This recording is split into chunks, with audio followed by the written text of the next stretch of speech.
शहर व सिल्लोड येथे जे बोगस अपात्र बांगलादेशी लोकांवर कारवाई सुरू झाली आहे। सिल्लोड येथे 196 लोकांवर पोलिसांनी गुन्हा दाखल केला आहे। 386 लोकांचे फक्त आधार कार्डच्या आधारावर फसवणूक करीत जन्म प्रमाणपत्र मिळवले होते, तेही रद्द करण्यात आले असल्याबाबतची माहिती किरीट सुमैया यांनी माध्यमांद्वारे बोलताना दिली।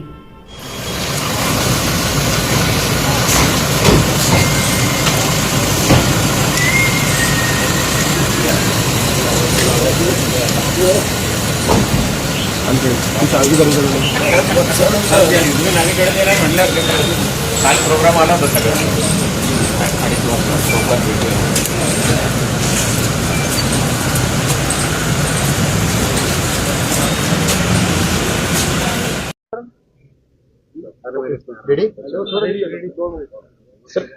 संभाजीनगर आणि सिल्लोड येथे जे बोगस अपात्र बांगलादेशी लोकांवर कारवाई सुरू झाली आहे। आज सकाळी मी सिल्लोडला गेलो होतो, तिथे 196 लोकांवर पोलिसांनी गुन्हा दाखल केला आहे आणि त्याचबरोबर 386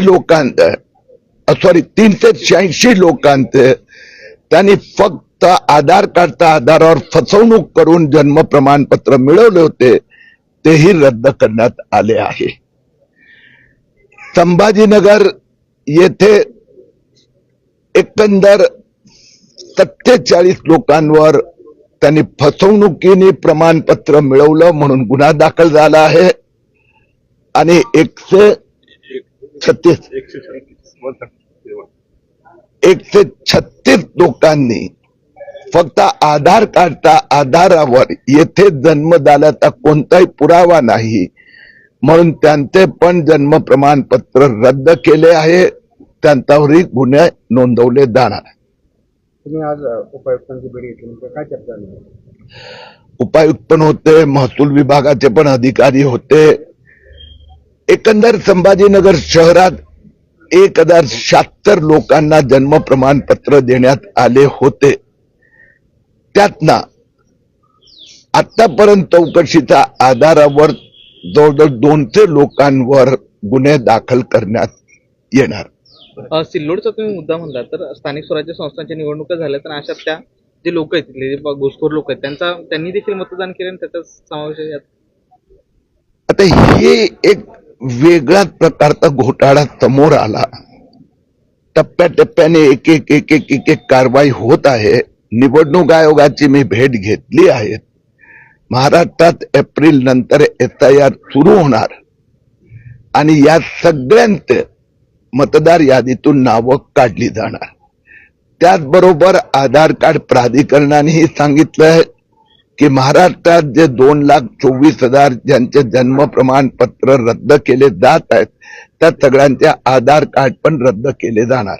तर सेंटरमध्ये पण आपली सत्ता आहे आणि महाराष्ट्रामध्ये डबल इंजिनची सरकार आहे, यावेळी घुसखोरीचा मुद्दा का असं असताना डबल इंजिनच्या सत्तेमुळे हे शक्य झालं, कारण की जन्म नोंद कायद्यात जो बदल आहे तो 2024 मध्ये आला। तहसीलदारला अधिकार दिले गेले आणि विधानसभा निवडणुकीच्या आचारसंहितेच्या काळात महाराष्ट्रात मोठं षडयंत्र ऑक्टोबर, नोव्हेंबर, डिसेंबर 2024 मध्ये राबवण्यात आलं। 80% अर्ज त्या काळात आले आणि म्हणून देवेंद्र फडणवीस मुख्यमंत्री झाल्याबरोबर त्यांनी मला ही जबाबदारी दिली, अधिकार दिले। SITची रचना जानेवारी मध्ये झाली आणि वर्ष संपण्यापूर्वी 2,24,000 प्रमाणपत्र रद्द झाले। 1/1/2026 पासून आता मी बांगलादेशची भगाव अभियान सुरू करणार आहे। मोठ्या प्रमाणात जे इन्फ्रास्ट्रक्चर प्रोजेक्ट मध्ये बांगलादेशी वर्कर कामगार घुसलेले आहेत, ज्यांना पोलीस व्हेरिफिकेशन ज्यांचं घेण्यात आलेलं नाहीये, फसव्या आधार कार्ड आहेत, ह्याच्या विरोधात जसा जन्म प्रमाणपत्र विरोधात मोहीम केली तर ती 2026 मध्ये संबंध महाराष्ट्रात फिरून बांगलादेशी मुक्त महाराष्ट्र करण्याचं आमचं स्वप्न आहे। राज्यभरामध्ये जो काही अपडेटेड आकडा आलेला आहे तो किती आहे? कारण राज्यभरामध्ये तुम्ही वारंवार अनेक वर्षांपासूनची तुमची लढाई आहे. अपडेटेड आकडा काय आता? मी जन्म प्रमाणपत्र तर तुम्हाला सांगितलं की 2,23,000 ते सगळे रद्द करण्यात आले. आता त्यांच्यावर सगळ्यांवर गुन्हा दाखल करणं अवघड होते, पण आतापर्यंत आजच्या क्षणापर्यंत 5,000 लोकांवर चार्जशीट मध्ये आरोपी करण्यात आले आणि पुढचे 5,000 महिन्याभरात होणार. बांगलादेशी संबंधातलं अभियान 1 जानेवारी पासून माझं सुरू होणार.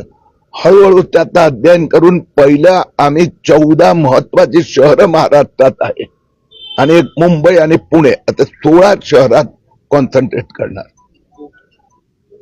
ओके. यूपी में जो डिटेंशन सेंटर बनाए गए हैं उसके बारे में आप क्या बोलेंगे?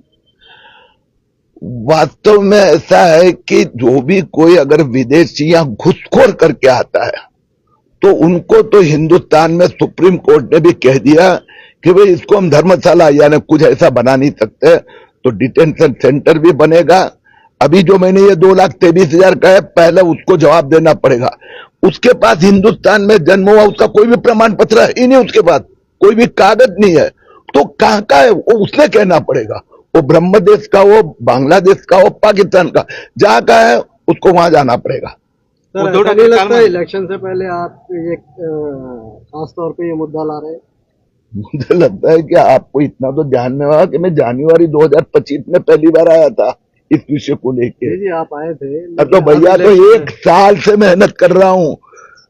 तो बांग्लादेशी का चुनाव से संबंध का सवाल नहीं है, देश की सुरक्षा ये सबसे महत्व के है. सुरक्षा के उद्धव ठाकरे काल म्हणले सेंटर को लेकर जगह फिक्स नहीं की गई है, उसके बारे में आप क्या बोलते हैं? अभी चल रहा है, सब एजेंसीज अपना अपना काम कर रही है.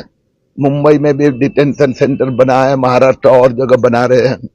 उद्धव ठाकरे काल म्हणले की भाजप हिंदुत्व शिकवतं, मात्र जे काही केंद्रातले त्यांचे सहकारी ते गोमांस किंवा इत्यादी जे काही गोष्टी खातात तर त्यांच्यासोबत का बसतात, त्यांना बाजूला का करत नाही? उद्धव ठाकरे आता सरळ डबल मस्जिदची डबल एफएसआय करा. आता नवीन सूत्र ऐकले की नाही मवियाचं, हम जगह जगह बाबरी मस्जिद बनाएंगे. तर उद्धव ठाकरे आता झालं परिवर्तन त्यांचं.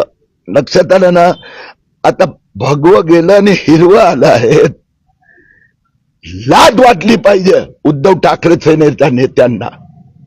हे एक जज जो भारतीय संस्कृती, भारतीय धर्म आणि जे पुरावे याच्या आधारावर निर्णय घेतात त्याच्या विरोधात हे गुन्हा दाखल करण्याची बात करतायत. उद्धव ठाकरे नी आता तुम्ही, मी महाराष्ट्रात आणि मुंबईत तर तुम्हाला तोंडात म्हणजे सरळ आकडे देतो. आज 10 आमदार जे मुंबईत निवडून आले हे सगळे 10चे 10 मुस्लिम क्षेत्रातून त्यांना मुस्लिम मतं त्या विधानसभेत 20, 25, 30,000 मिळाली म्हणून निवडून आले. आता महापालिका निवडणुकीत उद्धव ठाकरेंना मुस्लिम मतं पाहिजेत म्हणून हे सगळे उद्योगधंदे आहेत. दोन्ही ठाकरे बंधू एकत्र आले त्याचा मोठा करिश्मा चालेला असं त्याच्याकडे चर्चा आहे. हो, त्यांनी 2च आहेत, आता करिश्मा नाहीत. लक्षात आलं. महापालिका म्हणजे त्यांनी फक्त माफियाचं डेन बनवून ठेवलं उद्धव ठाकरेंनी. मी सोमवारी मुंबईत उद्धव ठाकरे सेनेने कोविडच्या काळात कशा प्रकाराने मुंबई महापालिकेला लुटलं त्याचे पुस्तिका आणि पुरावे लोकांच्या समोर देणार आहेत. आता उद्धव ठाकरे असो, राज ठाकरे असो की ते काय, ते सध्या हिरवी शाल घेऊन निघाले आहेत. तर मुस्लिमांना पण बरोबर घेतलं, बांगलादेशींना पण त्यांनी शरण दिलं. तरी आता मुंबईकर महापालिका विकसित मुंबई करणारा भाजप महायुतीचा आता तुम्ही म्हणताय कोविडमध्ये त्यांनी घोटाळे केले, मात्र जेव्हा मुख्यमंत्र्यांच्या यादीमध्ये त्यांचं नाव बघितलं तर पहिल्या क्रमांकावर नाव होतं. ते तुम्ही दिलं होतं भाऊ, घोटाळेबाजांनी दिलं होतं पैसे देऊन.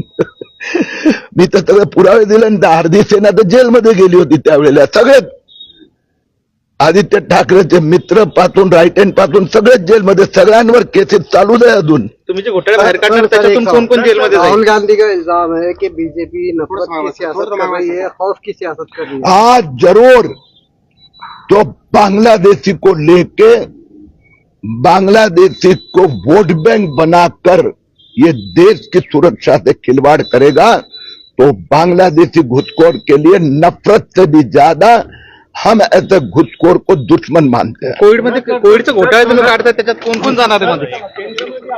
बरोबर त्याबद्दलच इसके लिए कौन जिम्मेदार है?